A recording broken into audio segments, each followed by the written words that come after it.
नमस्कार दोस्तों, स्वागत है आपका अपने YouTube चैनल में। और आज का हमारा टॉपिक होने वाला है हिंदी प्रैक्टिस सेट से अपने नंबर काउंट करना। कितने नंबर बनते हैं आपके। अगर आप पहली बार आए हो YouTube पर तो इससे पिछली वीडियो देखो, क्योंकि ये हमारी हिंदी की पूरी सीरीज चलाई जा रही है। सही है, शुरू कर लेते हैं अपने पहले क्वेश्चन के साथ। जो क्वेश्चन दिया गया है, सर्वनाम का भेद लिखिए, अर्थात बाहर कोई रो रहा है में कोई कौन सा सर्वनाम है। अब सर्वनाम से हमारा क्वेश्चन है, अगर पूछे सर्वनाम के कितने भेद होते हैं तो भेद होते हैं 6, जबकि सर्वनाम की संख्या कितनी होती है, 11 होती है। उसके बाद सर्वनाम में कारकों के कितने प्रकार हैं, तो सर्वनाम में कारकों के 7 प्रकार हैं। ठीक है, वैसे कारक कितने होते हैं, तो 8 प्रकार होते हैं, जबकि सर्वनाम में 7 प्रकार के होते हैं। जो लास्ट वाला कारक होता है हमारा संबोधन कारक, इसका प्रयोग हम सर्वनाम में नहीं करते हैं। क्लियर है, याद रखना। इसमें जो दिया गया है, बाहर कोई रो रहा है, कोई रो रहा है अर्थात अनिश्चयवाचक होगा। सही है। उसके बाद देखते हैं नेक्स्ट अगला क्वेश्चन जो हमारा दिया गया है। अगला क्वेश्चन हमारा क्रिया का भेद लिखिए, अर्थात इसमें दिया गया अकर्मक सकर्मक क्वेश्चन है। वह खाना खा रही है, इसमें कौन सी क्रिया होगी। क्रिया का मूल रूप जो होता है हमारा धातु होता है। इसके बाद में हम प्रत्यय लगाकर पूरी क्रिया बनाते हैं, याद रखना। ठीक है, क्रिया के कितने भेद होते हैं, 2 होते हैं। पहला अकर्मक और दूसरा सकर्मक। अगर बात करें सकर्मक क्रिया कितने भेद होते हैं, 2, एक कर्मक और द्विकर्मक। सही है, तो इसमें याद रखना। इसमें जो क्वेश्चन दिया गया है हमारा, वह खाना खा रही है में कौन सी क्रिया होगी, तो इसमें होगी हमारी सकर्मक क्रिया, अर्थात इसमें कर्म है, अर्थात जिसमें कर्म ना हो उसे कहते हैं अकर्म। द्विकर्म किसका भेद है, तो याद रखना सकर्मक क्रिया का एक भेद है द्विकर्म। और जो दिया गया है प्रेरणार्थक क्रिया जो होती है, जब कभी दूसरे से कार्य करवाते हैं उसे प्रेरणार्थक क्रिया कहते हैं। जैसे दादाजी धोबी से कपड़े धुलवाते हैं, तो इसमें कौन सी क्रिया होगी, प्रेरणार्थक क्रिया होगी। सही है। उसके बाद देखते हैं नेक्स्ट अगला क्वेश्चन जो दिया गया है हमारा, उचित संबोधन से रिक्त स्थान भरिए। पैसों को जेब के अंदर रखें, के बाहर रखें, के पीछे रखें, के नीचे रखें। तो पैसों को जो रखा जाता है जेब के अंदर रखा जाता है। ये बिल्कुल आसान क्वेश्चन था, कोई इतना कोई टफ नहीं। उसके बाद नेक्स्ट ये क्वेश्चन अच्छा है, जो हमारा संख्या से क्वेश्चन आया है। संख्या से क्वेश्चन हमारा संख्या का भेद लिखिए, अर्थात संख्या का भेद पहचानिए। इसमें क्या दिया गया है, भारतीय सेना की वीरता विश्व प्रसिद्ध है। हाँ, विश्व प्रसिद्ध है भारतीय सेना की वीरता। इसमें वीरता में कौन सी संख्या होगी, तो वीरता में जो संख्या दी गई है इसमें होगी हमारी भाववाचक संख्या। क्लियर है, याद रखें। भाववाचक संख्या हमारी ऐसी संख्या होती है जिसे हम अदृश्य संख्या भी कहते हैं, ये याद रखना। अदृश्य संख्या कौन सी होती है, भाववाचक संख्या होती है। उसके बाद नेक्स्ट जो आपको याद रखना है, क्वेश्चन संख्या से था, तो संख्या के बारे में याद रखना कि संख्या के कितने भेद होते हैं। संख्या के 5 भेद होते हैं, जबकि उत्पत्ति के आधार पर संख्या के कितने भेद होते हैं, उत्पत्ति के आधार पर संख्या के 3 भेद होते हैं। जबकि संख्या के विकारक तत्व कितने होते हैं, तो संख्या के विकारक या विकारक तत्व कितने होते हैं, तो होते हैं 3। सही है। उसके बाद जो नेक्स्ट महत्वपूर्ण चीज आपको याद रखनी कि यदि भाववाचक संख्या, जैसे इसमें दिया गया है वीरता का अगर बहुवचन बना दिया जाए, वीरताएं, जब कभी भाववाचक संख्या का बहुवचन बना दिया जाता है तो वह जो संख्या बन जाती है वह बन जाती है जातिवाचक। क्लियर है, याद रखने। इस तरह से क्वेश्चन फंस जाते हैं, जब कभी भाववाचक संख्या का बहुवचन बना दिया जाए तो कौन सी संख्या बन जाती है, फिर वो जातिवाचक बन जाती है। कि अब वीरता में तो भाववाचक है, जबकि वीरताएं होता तो जातिवाचक हो जाता। क्लियर है, याद रखना। उसके बाद देखते हैं नेक्स्ट अगला क्वेश्चन देखते हैं, विशेषण के भेद लिखिए। इसमें दिया गया मुझे 4 गज कपड़ा चाहिए में 4 क्या होगा, तो 4 तो हमारा संख्यावाचक है, लेकिन आपको जो याद रखना है विशेषण के कितने भेद होते हैं, विशेषण के 4 भेद होते हैं। ठीक है, कौन कौन से आपके जो दिए गए हैं?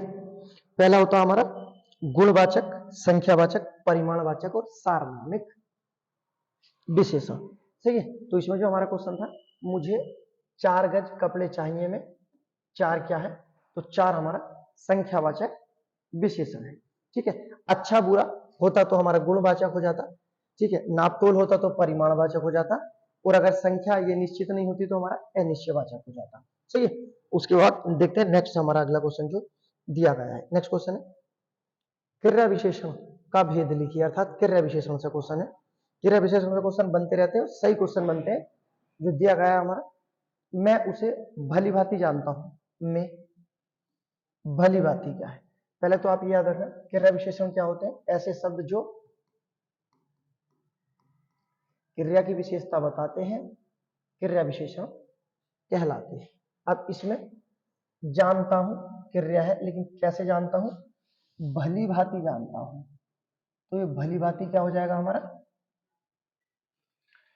क्रिया विशेषण हो जाएगा। लेकिन इसमें दिया गया है कौन सा क्रिया विशेषण होगा। तो इसमें जो हमारा क्रिया विशेषण होगा, ये होगा हमारा रीतिवाचक क्रिया विशेषण, क्योंकि इसमें तौर तरीके का पता चलता है।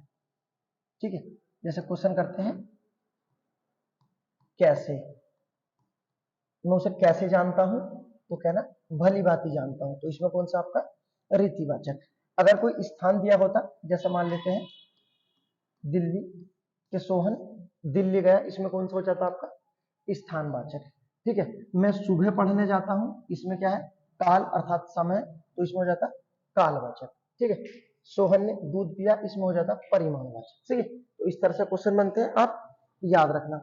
अगर पूछा जाए क्रिया विशेषण के कितने भेद होते हैं, तो क्रिया विशेषण के 4 भेद होते हैं, और चारों भेद यहाँ पर दिए गए हैं। पहला रीतिवाचक, उसके बाद जब एक स्थान का पता चले स्थानवाचक, समय का पता चले जैसे 4 बजे 5 बजे या सुबह शाम ये समय तो होता है, तो कालवाचक, जितना उतना कितना परिमाणवाचक। सही है। एक जगह का के बाहर बैठा है, दिल्ली में, मुंबई, चेन्नई, तो सब क्या है आपका? स्थानवाचक हो जाता है। सही है। तो क्रिया विशेषण से क्वेश्चन आते हैं, याद रखना। कैसे जानता हूं? भली भांति जानता हूं, पूरा तौर तरीका पता है ना। उसके बाद देखते हैं नेक्स्ट अगला क्वेश्चन जो हमारा दिया गया है। नेक्स्ट क्वेश्चन है हमारा, लड़का जल्दी से लपक कर पहुंचा में, वाक्य में जल्दी से में कौन सा भेद है? सही है। लड़का जल्दी से लपक कर पहुंचा में जल्दी से में कौन सा भेद है?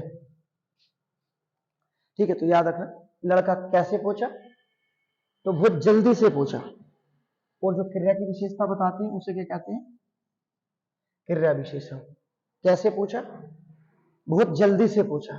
क्लियर है। तो जल्दी से क्या हो जाएगा हमारा? क्रिया विशेषण।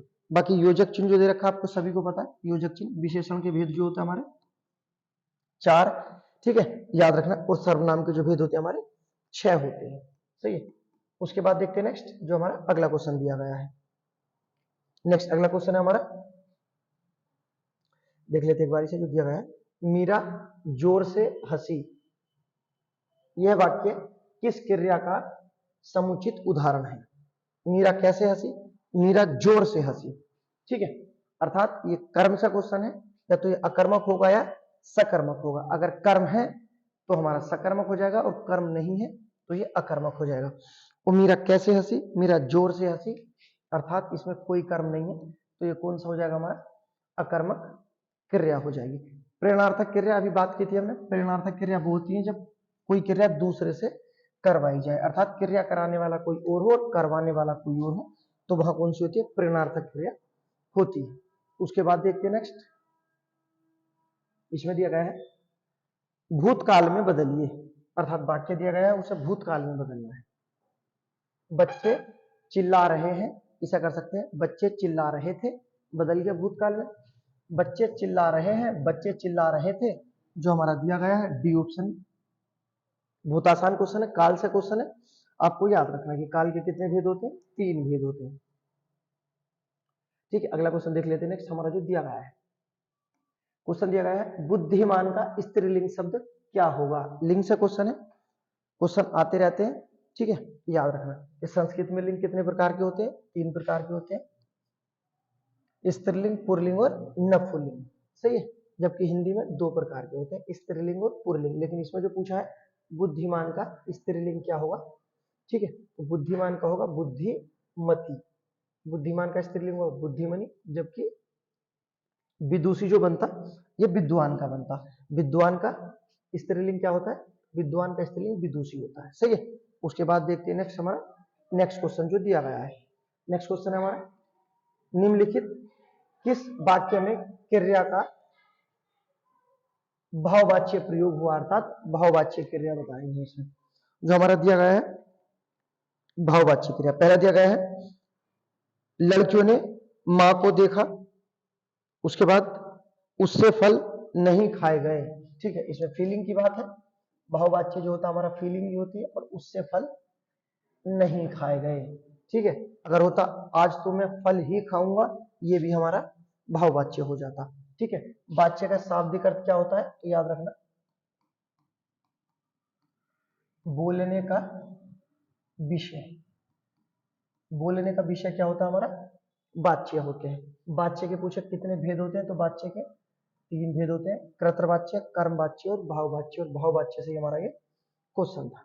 उसके बाद देखते हैं नेक्स्ट अगला क्वेश्चन जो दिया गया है, पानी शब्द का वचन क्या है, अर्थात पानी से पूछा है पानी में कौन सा वचन होगा। ऑप्शन दिए गए एक वचन, सदैव एक वचन, सदैव बहुवचन या बहुवचन।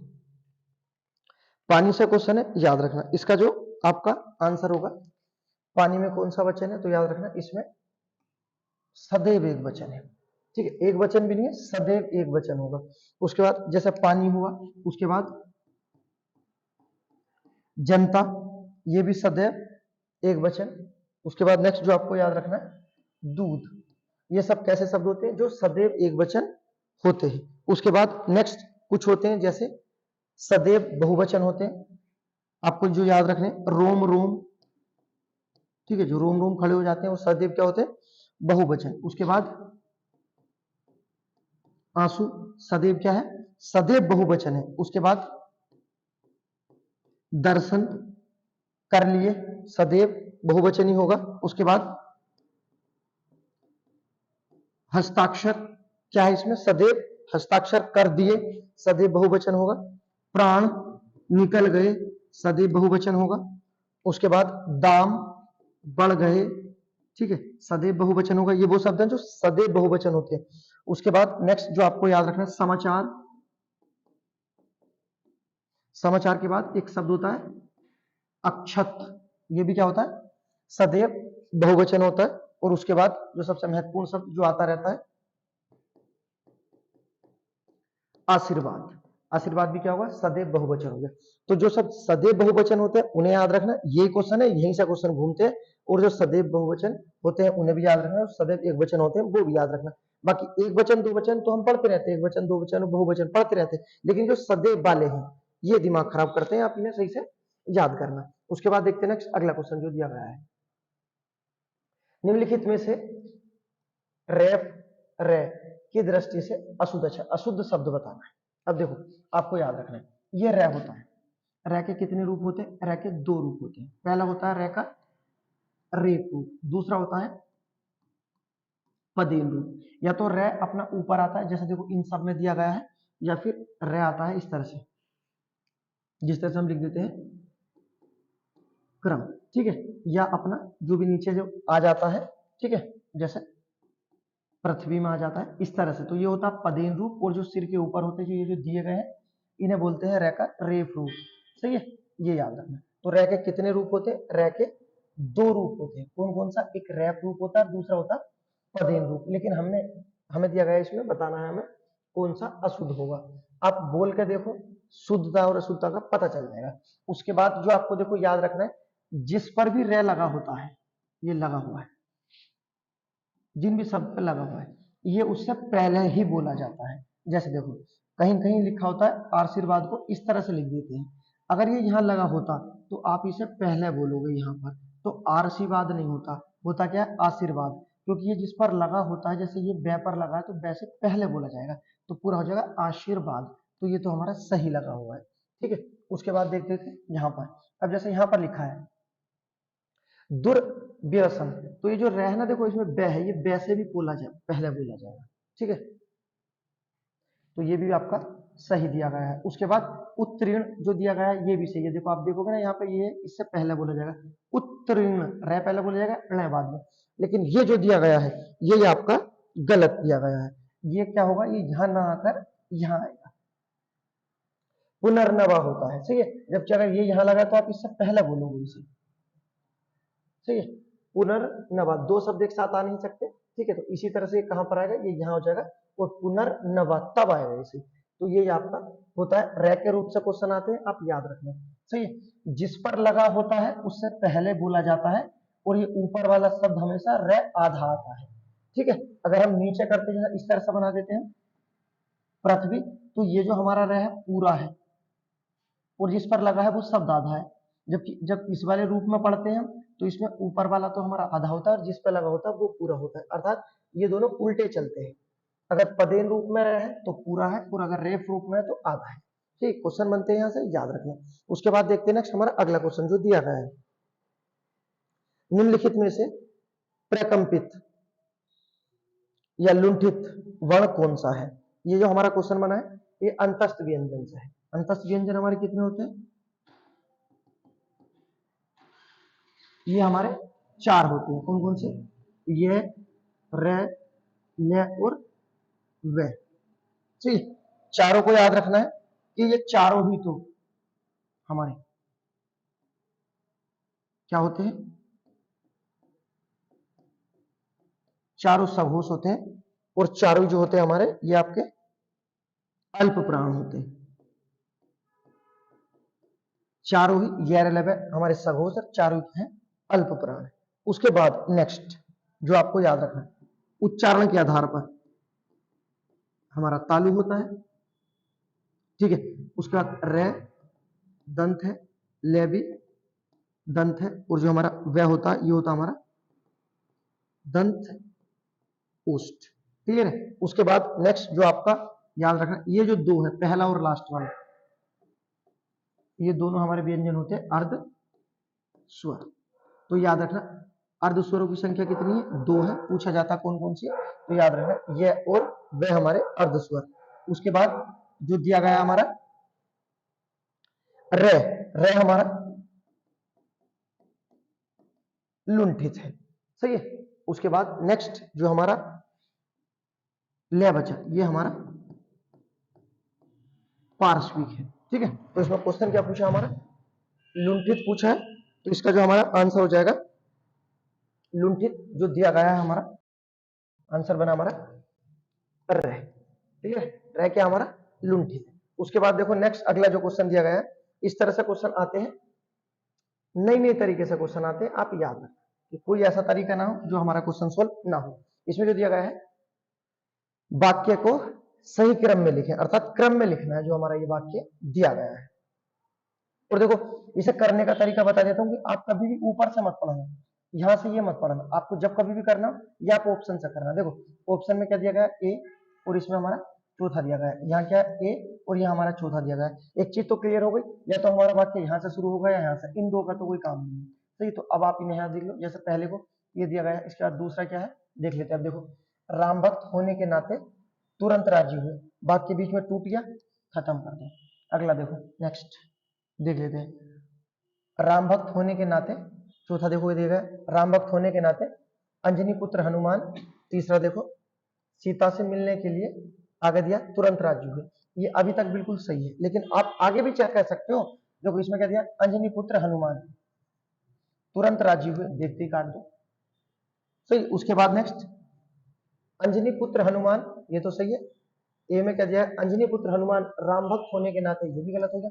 तो हमारा जो बना आपका बी बना। अब जब कभी भी इस तरह वाले क्वेश्चन करो ऑप्शन से करो, जल्दी हो जाते। ऊपर की कहानी मत पढ़ो, उसे तो लगाते फिरोगे, सही है।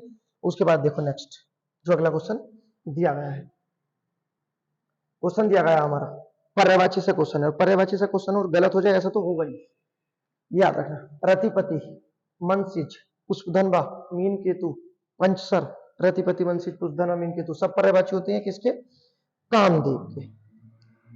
रतिपति भी और पंचसर भी दोनों किसके हैं आपके,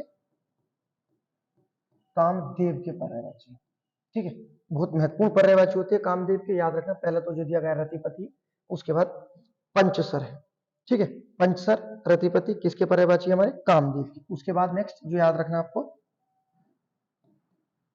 मनमत, उसके बाद मार, कंदर्प, मदन, मनोज, दोनों नाम आए मदन और मनोज। उसके बाद नेक्स्ट जो दिया गया है बहुत इंपॉर्टेंट है, याद रखना, पुष्प बाण, कौन सा पर्यायवाची है, पुष्प बाण। उसके बाद जो दिया गया है नेक्स्ट अगला मदन मनोज काम, अनग भी होता है, कौन सा पर्यायवाची, अनग पर्यायवाची भी होता है आपका कामदेव का होता है, मदन मनोज, ठीक है, मनमत रतिपति पुष्प धनबा, सब ये किसके पर्यायवाची, कामदेव के पर्यायवाची। जैसे जैसे आगे आते रहेंगे हम पर्यायवाची कंप्लीट अपने करते रहेंगे।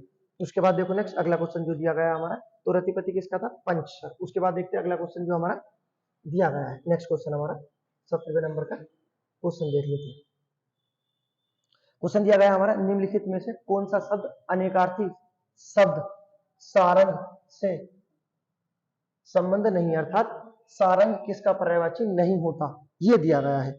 ठीक है, तो आपको जो याद रखना है, पपीहा इसका पर्यायवाची तो होता है आपका सारंग, तोते का नहीं होता है, इसका पर्यायवाची नहीं होता सारंग, तोते का नहीं होता, जबकि कोयल का भी होता है, मोर का भी होता है, उसके बाद पपीहा का भी होता है। उससे अलग जो आपको याद रखना है, सारंग शेर का पर्यायवाची भी होता है, सारंग सर्प का पर्यायवाची भी होता है, सारंग हनुमान का पर्यायवाची भी होता है, इतनों का पर्यायवाची होता है सारंग। सारंग और द्विज, सारंग और द्विज दो ऐसे शब्द हैं जो 10-10, 20-20 के पर्यायवाची होते हैं। ठीक है, आप ये याद रखना है, सारंग और द्विज क्वेश्चन होते परेशान कर देते हैं, याद रखना, अपना कॉपी में अलग से लिख लेना है। उसके बाद देखते हैं नेक्स्ट अगला जो दिया गया है, पाहन और पाहुन युग्म, अर्थात युग्म से क्वेश्चन है, इसमें पहचानना सही चयन करना है। ठीक है, पाहन और पाहुन जो दिए गए हैं, पाहन होता है हमारा पाषाण, पाहन पत्थर होता है, और पाहुन होते हैं हमारे मेहमान अतिथि। ठीक है, इसका आंसर हो जाएगा आपका सी। उसके बाद नेक्स्ट जो हमारा दिया गया है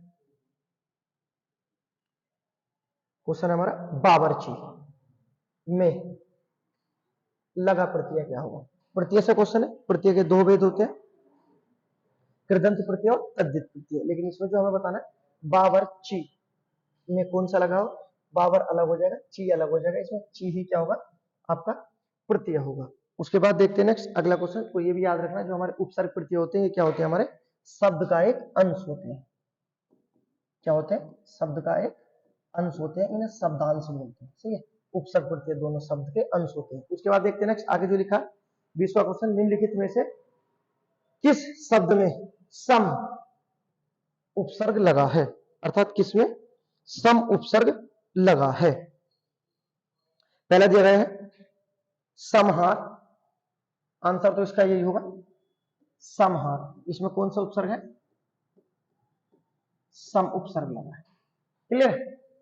उसके बाद नेक्स्ट अगर पूछा जाए समहार में, अगर पूछ लेते इसमें मूल शब्द क्या था, तो इसमें मूल शब्द था हार, इसमें पहले उपसर्ग आया और इसका अर्थ बदल गया, ये बना समहार। तो ऐसे भी क्वेश्चन पूछे जाते हैं कि उपसर्ग तो पूछ लिया, ये भी पूछा जा सकता है कि इसमें मूल शब्द क्या है, तो मूल शब्द हो जाता है हार।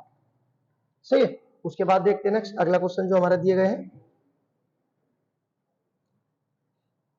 कार्यालय पत्र लेखन से क्वेश्चन है, कार्यालय की भावी योजनाएं, मतलब जो आने वाली योजना होती है, कार्यालय की भावी योजनाओं वह कर्मचारियों की जिम्मेदारियों का विवरण होता है। ठीक है, तो जो पूरा विवरण होता है, जो कार्यालय में जो कार्य होते हैं, जो आने वाले कार्य होते हैं, भावी योजनाएं होती है, उनका जो विवरण होता है किसमें होता है, तो याद रखना आपको पूरी कार्य सूची में होता है। सही है, पत्र लेखन से क्वेश्चन, सभी टॉपिक से क्वेश्चन आ जाते हैं। अगर वीडियो पसंद आए तो लाइक करें, सब्सक्राइब करें।